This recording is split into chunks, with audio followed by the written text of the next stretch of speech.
지금 전용기 의원이 얘기했던 것처럼 이 숨진 고인 어떤 내용을 제보했을까? 이 의혹의 핵심은 무엇일까에 대한 이야기 안 할 수 없습니다. 함께 보시죠. 숨진 이모 씨 어떤 내용을 제보했나? 2018년 친형 강제 입원, 해경군 김 씨 의혹 등 재판 때 검사 출신 이모 변호사가 이재명 후보의 변호를 맡았는데 수임료로 현금 3억과 20억 상당의 주식을 받았다는 녹취록을 친문단체 깨시연에게 제보를 했던 분이에요.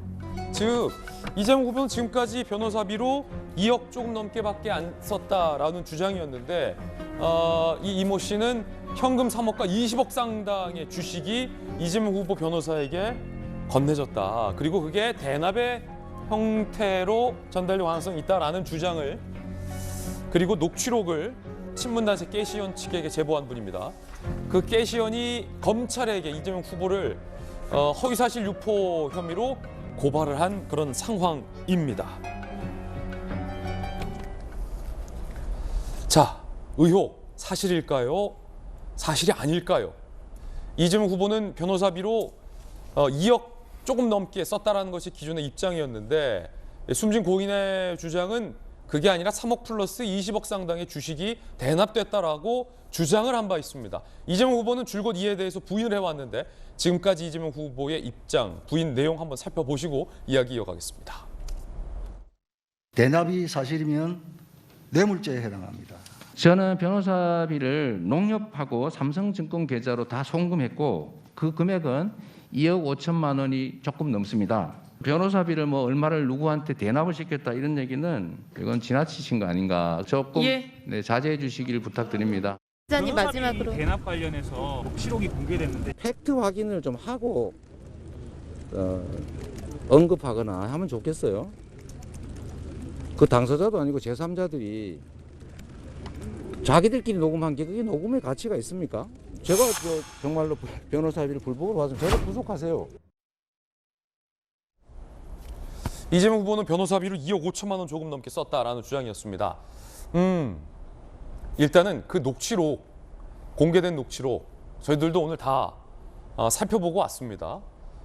이미 인터넷상에 언론 보도로 상당수가 지금 공개가 돼 있는 그런 상황인데 일단 이재명 기자, 고인이 주장했던 바는 정확하게 무엇이었습니까? 그 근거는 무엇이었습니까? 그러니까 이재명 후보는 변호사비 2억 조금밖에 안 썼다라고 하는데 이 고인은 3억에 20억 원의 주식, 여기서 특정 기업이 등장하잖아요. S사가 이재명 후보의 변호사에게 20억 상당의 주식을 대납해줬다라는 주장, 이 제보의 근거, 녹취록 어떤 내용입니까? 일단 뭐 본인은 6개를 갖고 있었다고 주장을 하죠. 그중에 3개를 검찰에 제출했고 3개는 아직도 갖고 있다 이렇게 얘기를 하는데 나머지 3개는 지금 뭐 알려지지 않은 상황이죠. 하지만 검찰에 제출된 3가지 녹취 내용은 대체적으로 좀 알려져 있습니다. 근데 다만 이 씨가 직접 이재명 후보의 변호인에게 내가 3억 원에다가 뭐 전환사채 20억 상당의 전환사채를 받았어 라고 얘기한 걸 들은 건 아닙니다. 해당 변호사가 그렇죠. 그러니까 해당 변호사로부터 A 씨가 들었다는 겁니다. 그런데 A 씨가 다시 이 씨한테 그 얘기를 해줬다는 겁니다. 그래서 이 씨가 이 변호사를 만나서, 그러니까 이제 어떻게 보면 이제 다시 삼각관계를 다시 만난 거죠. 만나서 내가 듣기에 뭐 3억 원에 20억 상당의 전환사채를 받았다고 들었다라는 식으로 질문을 합니다. 그때 변호사가 처음에는 뭐라고요? 라고 하다가 다시 한번 물어보니까 네네 이렇게 얘기하는 정도가 제가 볼 때 녹취록에 있는 것 중에서 가장 직접적인 증거입니다. 잠시만요. 다시 한번 체크해 보면 이 고인의 지인과 그 이재명 후보의 변호사 그리고 다른 사람이 만난 3자 대면 자리에서 이 변호사에게 방금 제기했던 의혹을 언급하자. 그러니까 현금 3억 플러스 주식 20억, 23억, 25억을 받으셨잖아요. 라고 하니까 이재명 후보의 변호사가 네 라고 말했던 부분이 녹취록에 등장을 한다는 거군요. 그렇죠. 그러니까 3자 대면은 아니었고, 그러니까 자기가 이제 이 씨가 지금 숨진 이 씨가 그 얘기를 듣고 변호사한테 물어봤더니 변호사가 처음에는 이제 무슨 얘기인지 못 알아듣는 것처럼 뭐라고요라고 했다가 그 다음에 네라고 하는 대목이 나오긴 합니다. 근데 이것만 가지고 변호사가 직접 내가 3억에다가 뭐 20억 전환사채 받았다라고 인정했다. 보기 좀 어려운 측면이 분명히 존재합니다. 그러니까 녹취록 자체가 과연 이 변호사 대납 의혹의 핵심 증거냐라고 했을 때는 조금 이제 이견이 있을 수 있다, 충분히. 근데 어쨌든 이것을 이제 단초로 해서 검찰이 수사를 통해서 뭐 조금 전에 이재명 후보도 얘기했지만 내가 2개 계좌로 2억 5천만 원을 제공했다. 따라서 이 2개 계좌를 추적해보면 다 나온다라고 얘기를 하는 거죠. 그런 점에서 그다음에 또 이제 S사가 등장하기 때문에 S사의 전환 사채가 과연 어떻게 쓰였는지를 보면 알 수 있는 거죠. 그래서 검찰에서도 이 S사도 불러서 다 조사한 걸로 알려져 있습니다. 그렇기 때문에 뭐 검찰 수사 결과를 지켜봐야 되지만 자, 그럼에도 불구하고 이 의혹이 제기됐던 것의 핵심은 녹취록 내용만은 아닙니다. 어떤 얘기냐면 이 변론에 참여했던 그 3억 플러스 20억 받았다라고 이제 주장을 한 그런 의혹이 제기됐던 변호사도 마찬가지고 또 이재명 후보의 변론에 참여한 또 다른 변호사도 마찬가지고 다 S사의 사회이사로 참여하고 있습니다. S사 내지는 S사 계열사에.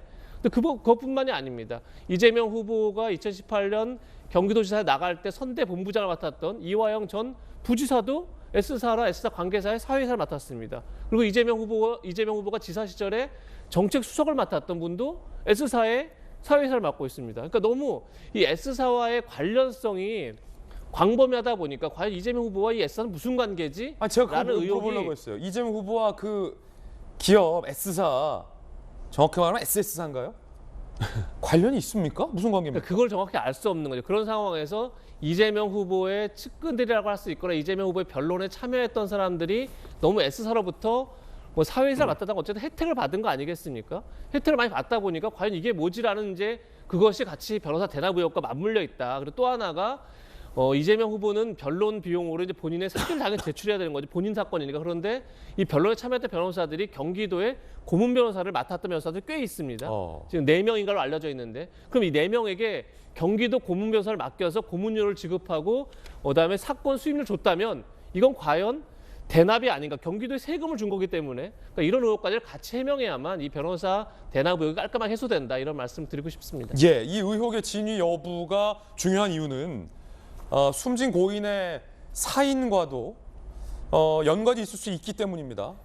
검찰이 수사 중이었고 아직 검찰이 수사를 끝낸 상황이 아니기 때문에 이 의혹이 사실인지 아닌지를 법적으로 수사기관이 증명한 바는 없습니다. 김광삼 변호사님. 네. 앞서서 이제 야당을 중심으로 왜 의문스러운 죽음이 이렇게 반복되느냐. 그리고 고인의 지인들이 앞서서 인터뷰를 했잖아요. 검찰 수사에 상당한 좀 불만이 있었다.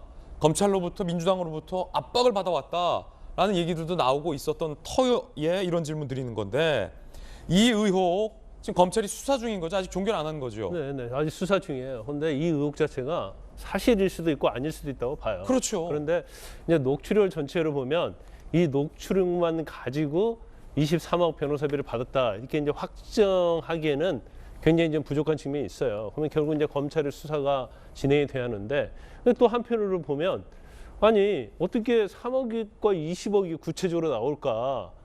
이제 그런 의혹도 들죠. 그냥 지원한다고 하면 그냥 뭐 더 지원할 수도 있겠죠, 금액을. 그리고 더군다나 구체적으로 S사가 등장을 해요. 근데 S사를 보면 지금 S사로부터 뭐 전환사채가 됐건 주식이 됐건 20억 받았다는 이 변호사가 우리가 소위 말하는 이제 전관예우 변호사다. 그래서 검사 고위주를 하고 그만둔 지가 얼마 안 된 변호사거든요. 그런데 이 변호사가 이재명 후보 경선을 때 법률지원단장이었어요. 그리고 이 S사에 어떻게 보면 이재명 후보와 관련된 사람들이 뭐 거기에 사회이사하고 지금 직간접으로 다 관계가 돼 있단 말이에요. 그러다 보니까 이런 이제 의혹이 나오고 있는 것 같아요. 그런데 검찰이 대장 의혹도 마찬가지죠. 사실은 실무성까지 해갖고 뭐 4인방, 5인방까지 조사해서 다 구속했잖아요. 예. 근데 거기서 검찰이 수사를 딱 멈춘 거예요. 더 이상 윗선으로 가지 않았죠. 그래서 계속 특검을 하냐, 뭐 어떻게 하냐 가지고 계속 논란이 있잖아요. 근데 이 수사도 저는 마찬가지로 봐요. 이 수사가 상당히 굉장히 어렵지 않은 수사예요. 예. 왜냐하면 3억이 제가 볼 때는 정말 3억을 받았다고 한다면 그건 계좌로 안 갔겠죠. 그러면 현금으로 줄 가능성이 크다. 그러면 이걸 어떻게 추적을 하느냐. 근데 사실 이게 뭐 제가 볼 때는 이렇게 어렵지 않다고 보고. 현금을 추적할 수 있어요? 아니 추적하기는 어렵죠. 그렇지만 이 본인과 1대1로 관여한 게 아니기 때문에 심부름을 한 사람도 있을 수 있고 그래서 그 부분에 대해서는 수사하는데 어렵지 않다. 그렇지. 의지만 가지면 뭐 제가 볼 때는 아주 어려운 거 아닌데 이보다 더 쉬운 것은 뭐냐. 그 S사로부터 20억 받았다는 거 아니에요. 주식이 됐건 전환사채가 됐건. 예. 근데 이 S사는 의혹. 사실은 전라북도의 모 지역을 기반하는 사람들이 회사를 운영하고 있어요. 예. 대주주로서. 그래서 이전부터 이재명 후보 관련성이 굉장히 많이 소문이 루머가 많이 있었거든요. 자, 물론 해당 S사는 이 후보와 특정 관련성이 없다라고 선긋고 있어요. 예. 근데 아니 이재명 후보와는 직접 관련이 없을지 모르겠지만 이재명 후보와 좀 친한 사람들의 뭐 사회이사를 하고 여러 가지 의혹이 있기 때문에 이제 그건 그렇다 치다 하더라도 20억의 어떤 주식이 갔느냐 아니면 이제 전환사채로 전환할 수 있는 권리를 그냥 줬느냐 이것은요. 수사하기 쉽다. 그래서 아마 20억이 그게 상장회사일 거예요. 예. 그러면 주식이랄지 전환사채 이거 추적하면요. 그건 금방 나오거든요. 한 몇 분 걸립니까? 추적하면. 아니 뭐 하루 이틀이면 되죠. 하루 이틀이면 된다. 근데 지금 언론에서 보면 회계사를 회계 담당한 직원을 데려다가 참고인을 조사를 했다. 거기까지만 나와요. 예. 그 이후에는 뭐 검찰이 어떻게 했는가 나오지 않아요. 그러면 지금 대선 있고 대나무역이 있으니까 쌍방 그 S사에 대해서 그 회계 관련해서 조사를 다 한 다음에 이거 전혀 그런 혐의죄를 발견 못했다 하면 바로 무혐의할 수 있거든요. 그런데 이걸 계속 이렇게 끌고 가는 이유가 검찰에서 모르겠어요. 왜 오히려 이재명 후보한테도 관련 없으면 무혐의 딱 내려버리면 예. 굉장히 자유로울 거 아닙니까? 그런데 검찰의 어떤 수사가 이렇게 너무나 시간을 질질 끌고 있는 것은 이해가 가지 않는 측면이 좀 있어요. 이재명 후보 입장에서도 검찰이 명확하게 결론 내려주지 않는 것이 답답할 것이다라는 의견이었어요.